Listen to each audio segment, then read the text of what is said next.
There's more flares here. Get ready. We fight them as long as they keep coming. Give me the goddamn gun! They're coming! That's not how this goes. Get with the program, Wake.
Piece of cake, Wake.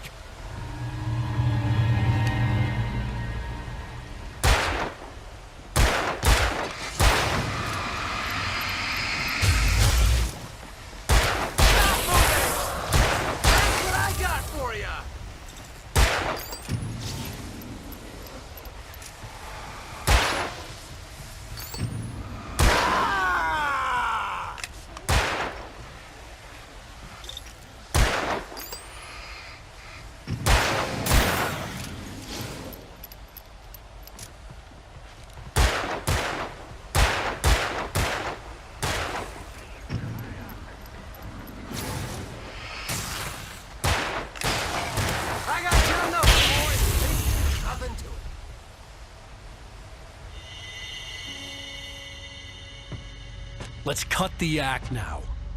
Where's my wife? I knew you were gonna say that. I read it all before. You're a hell of a writer. Congratulations.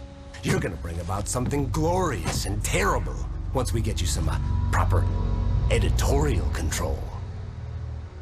What the hell are you talking about? Where's Alice? I want the entire manuscript, or she's gonna suffer bad. You touch her up.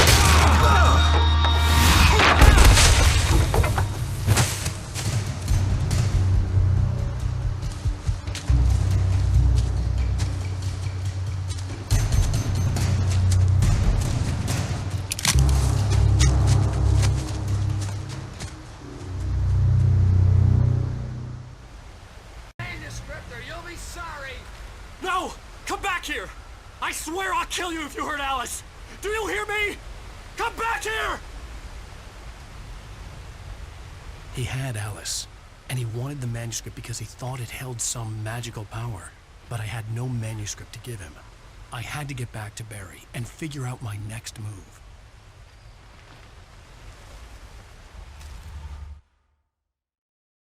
On more than one occasion, Alice had tried to explain to me how it felt to be afraid of the dark. To her, darkness wasn't simply the absence of light, but something more tangible than that. It was something you could touch and feel. Worse than that, it was something with a mind of its own, something malicious and malign. For her, things changed when they were wrapped in darkness. They turned into something else, something foreign, and nothing was safe or innocent anymore. I'd never really understood what she meant, until now.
The night had been one desperate situation after another.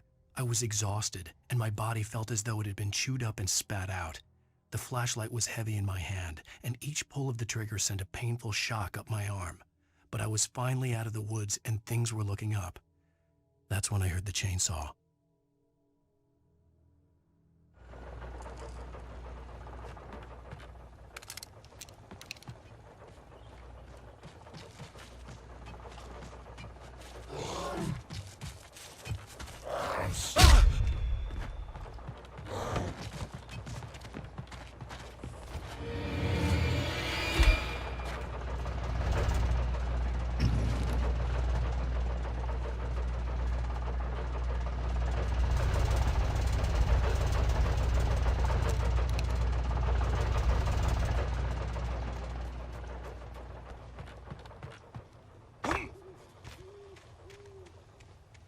I had heard the plane fall. It made no sense. It was clear that it had just fallen here, but it was very old and obviously hadn't flown in decades. Looking at it sent a shiver down my spine.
The logging site was a mess.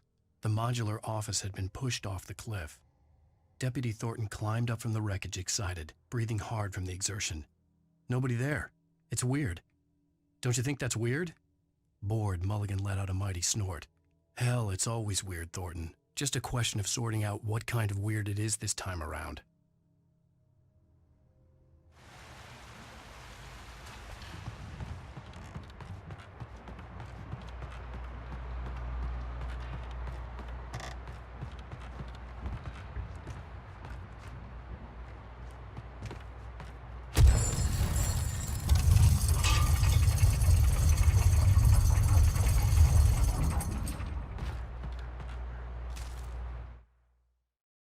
When Barry saw the darkness attack the visitor center, it made him a believer.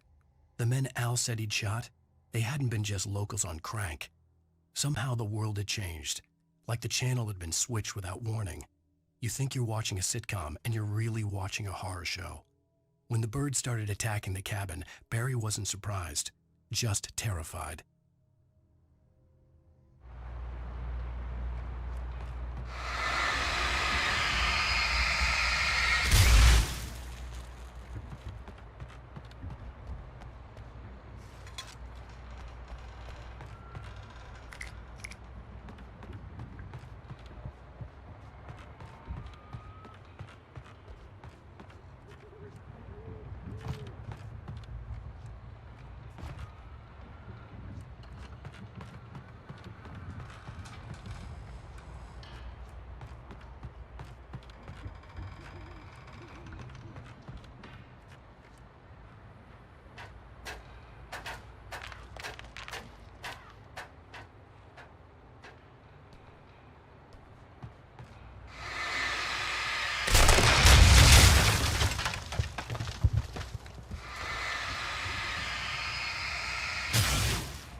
Beware of Widowmakers!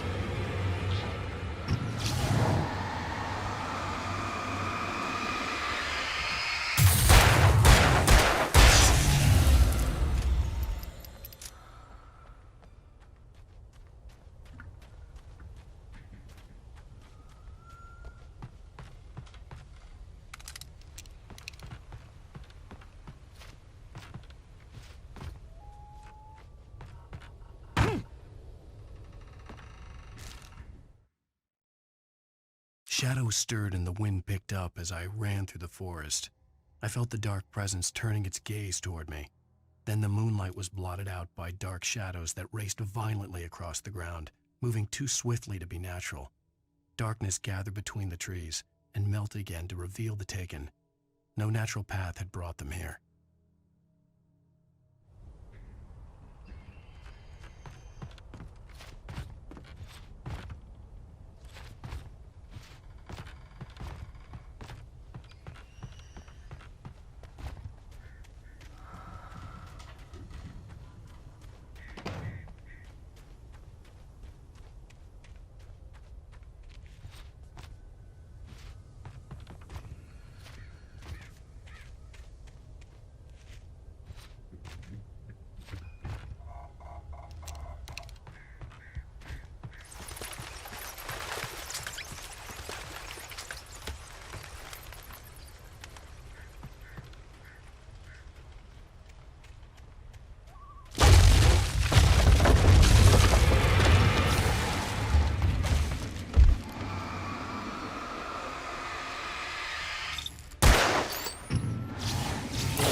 Logging is a hazardous occupation.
Stay out of sight.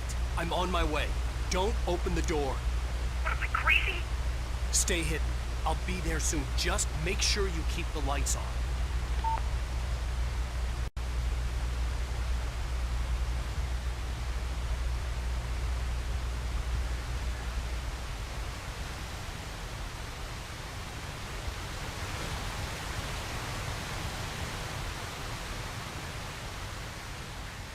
I still had to reach Barry at the cabin, but at least I was out of the woods.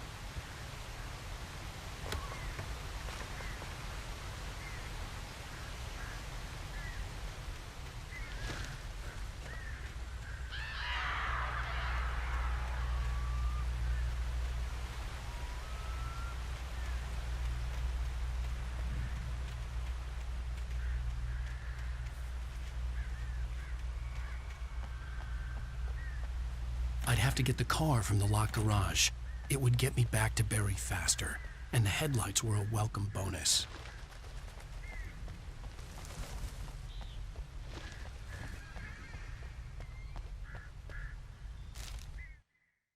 The FBI agent's command froze me in place. I considered surrender. It was all falling apart anyway. I could give in, let someone else deal with it, but it felt all wrong. Call it instinct, his posture, the way he held the gun. He was no friend. Shots ringing in my ears, I leaped for the hole in the fence and stumbled into the darkness beyond.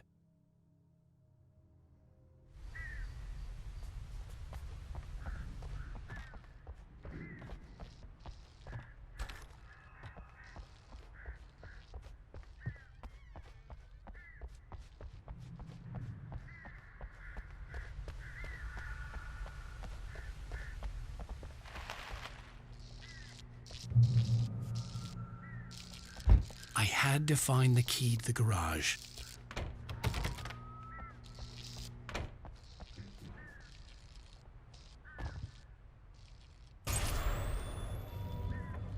A story is not a machine that does what you tell it. A story is a beast with a life of its own. You can create it, shape it, but as the story grows, it starts wanting things of its own. Change one thing and you set off a chain reaction of events that spreads through the whole thing. The characters have to be true to themselves. The events need to follow a logic that fits the story. A single flaw and the magic is gone. The story dies. Alice dies.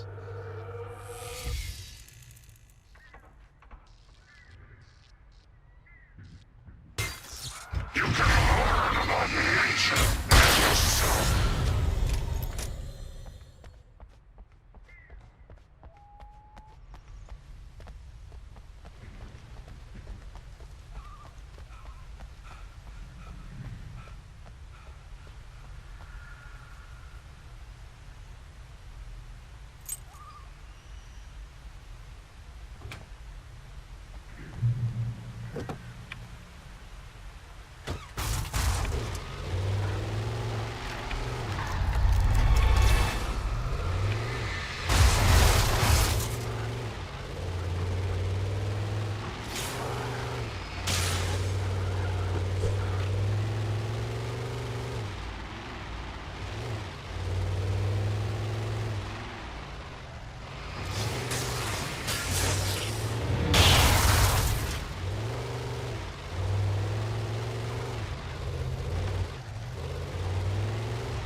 The flare gun was probably the best weapon I could imagine against the dark things I was facing.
It was the kidnapper. You son of a bitch! Where's my wife? Enough horseplay, Wake. You deliver the manuscript, and you can have your woman back. Simple as that. I don't... Listen. Listen. I'm gonna need time to finish it. I still need to write the ending. I need... a week. It's not done? I need a week. 2 days. The old Bright Falls coal mine is nearby. You can find it easy, city boy. The main building, there at noon. You bring the manuscript, you'll get your wife. If not, well, get me? Yes, I get you.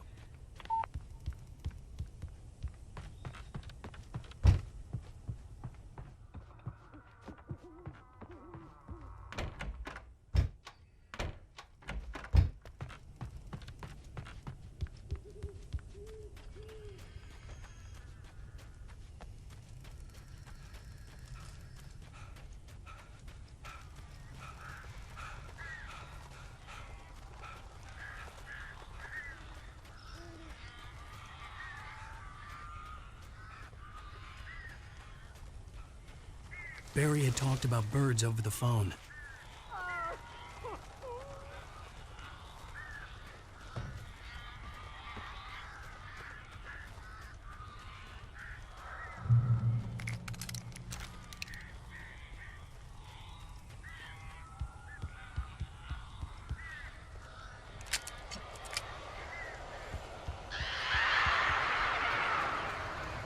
Al! Al, I am so glad you're here. A couple of them got in here before I blocked the chimney. This isn't normal. These birds are weird.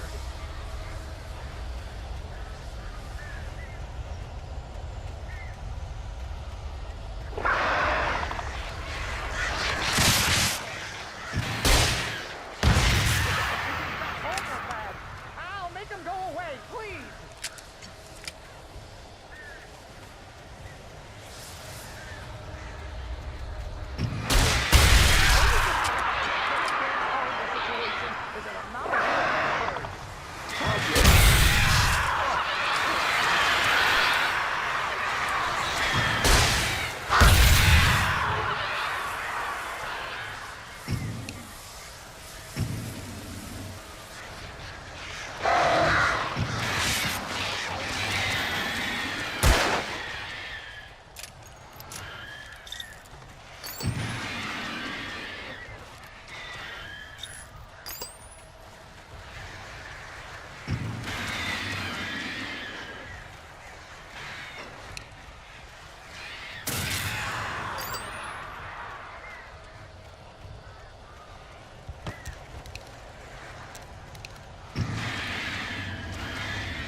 Barry, you can open the door now. They're gone. Hey, Al. I'm sorry for thinking you were having a psychotic episode, man. I sent Barry to the town to ask around about a man fitting the kidnapper's description. He'd go through the archives of the local paper. Perhaps he could learn something. anything about the island and the cabin that had disappeared. The man wanted a manuscript. I had to try to write him one to get Alice back.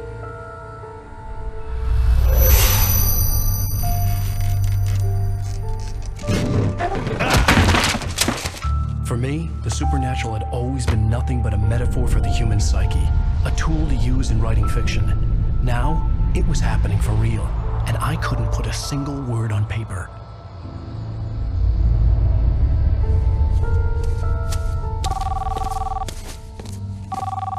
Barry Wheeler speaking. This is Rose. Rose? I found Mr. Wake's pages. Oh, you sweet, brilliant girl. Could you and Mr. Wake come get them? I live in the trailer park outside the town. We'll be there in less than an hour. Bye now. See you soon. Have a great day. Hope you come back soon. Welcome to the Oh Dear Diner. Good girl.